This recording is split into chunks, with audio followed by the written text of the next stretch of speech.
ये कान खोलकर सुन लो, अभी आरएसएस के संचालक जनाब डॉक्टर मोहन भागवत साहब ने कहा हम 15-20 सालों में भारत को अखंड भारत बनाएंगे।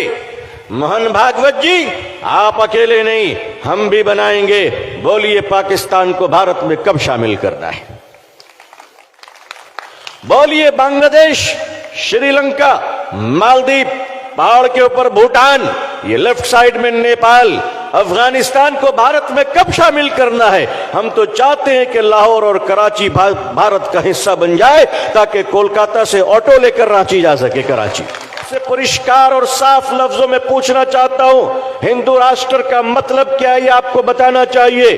क्या हिंदू राष्ट्र वही है जो धर्म संसद में खड़ा होकर गेरुआ वस्त्र पहनकर आतंकवाद कहता है कि 15 से 20 लाख मुसलमानों को मार दो? क्या हिंदू राष्ट्र वही है कि लखनऊ का एक योगाधारी बाबा कहता है मुसलमानों के घरों में उनकी औरतों की इज्जत लूट दो? मैं उत्तर प्रदेश के सरकार का शुक्रिया अदा करता हूं कि योगी सरकार ने उस पाखंडी को गिरफ्तार किया। आपने बहुत अच्छा काम किया है, बहुत अच्छा काम किया है।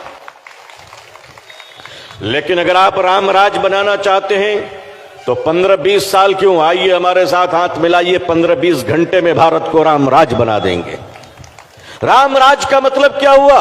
जहां एक कुत्ता भी भूखा ना सोए, जहां किसी पर अत्याचार ना हो, जहां किसी पर जुल्म ना हो, जहां किसी की मॉब लिंचिंग ना हो। राम राज का मतलब क्या है? जहां मिलावट ना हो, जहां दवाओं के नाम पर नकली दवा ना दी जाए। राम राज क्या है? आप मुसलमानों को देखना चाहते हैं इस कोरोना वायरस में, इस कोरोना वायरस में जहां लाखों हिंदुओं के चिता को उसके बच्चे हाथ नहीं लगा रहे थे, मुसलमानों ने उसका क्रियाक्रम किया है। ये देश कल भी हमारा था, ये देश आज भी हमारा है। कुछ लोग मरने के बाद दरिया के पानी में बह जाते हैं, हम मरकर भी कब्र में लेटकर भारत की रक्षा करते हैं। तुम्हारे अंतिम संस्कार हम करें, तुम्हारे चिता को अग्नि हम दें, और तुम हमारे घरों को बुलडोजर से तोड़ते हो। भारत संविधान से चलेगा, बुलडोजर से नहीं चलेगा। कि दिलों में अब कोर्ट की इज्जत नहीं है। अरे हमसे पूछो, बाबरी मस्जिद तुमने छीन लिया, हमने सीने पे पत्थर रखकर कोर्ट के फैसले का सम्मान किया है। हम कोर्ट के फैसले मानते हैं तो मस्जिद को भी दे देते हैं, बर्दाश्त कर लेते हैं। आप बुलडोजर चलाते हो तो ऑनरेबल सुप्रीम कोर्ट के ऑर्डर की भी इज्जत नहीं करते। ये देश कहां जा रहा है? आज लीटर 200 रुपए भी हो जाए, कहते हैं मुसलमानों की दुश्मनी में कबूल कर लेंगे। आज अजान पर बात आ गई। मैंने देखा एक न्यूज चैनल की बेचारी हमारी बहन हल्दीराम में जाकर कह रही कि तुम्हारे पैकेट में उर्दू क्यों लिखा हुआ है।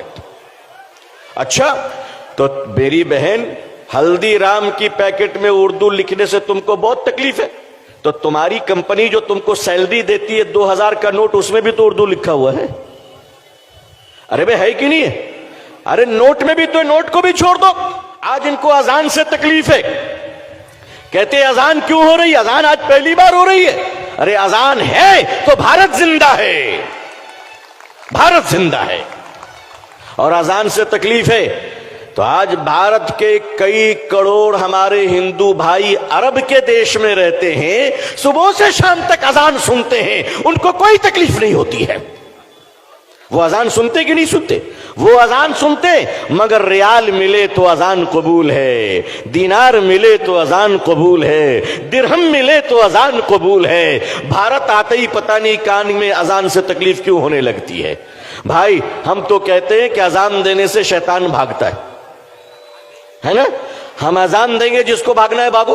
आपका हिंदू राष्ट्र बाबा साहब अंबेडकर के संविधान को नहीं मानता, अगर आपका हिंदू राष्ट्र भारत के वंचित बहुजन समाज, दलित समाज को अगर स्वीकार नहीं करता है, उन्हें सम्मान नहीं देता है, तो भारत का मुसलमान भी ऐसे हिंदू राष्ट्र को स्वीकार नहीं करता है। लो, हम अपने धर्म की भी रक्षा करेंगे और इस देश की भी रक्षा करेंगे, और देश के हिंदू भाइयों से प्यार करते हैं, करते रहेंगे। ये कान खोलकर सुन लो, अभी आरएसएस के संचालक जनाब डॉक्टर मोहन भागवत साहब ने कहा हम 15-20 सालों में भारत को अखंड भारत बनाएंगे। मोहन भागवत जी, आप अकेले नहीं, हम भी बनाएंगे। बोलिए पाकिस्तान को भारत में कब शामिल करना है? बोलिए बांग्लादेश, श्रीलंका, मालदीव, पहाड़ के ऊपर भूटान, ये लेफ्ट साइड में नेपाल, अफगानिस्तान को भारत में कब शामिल करना है? हम तो चाहते हैं कि लाहौर और कराची भारत का हिस्सा बन जाए, ताकि कोलकाता से ऑटो लेकर रांची जा सके। कराची आप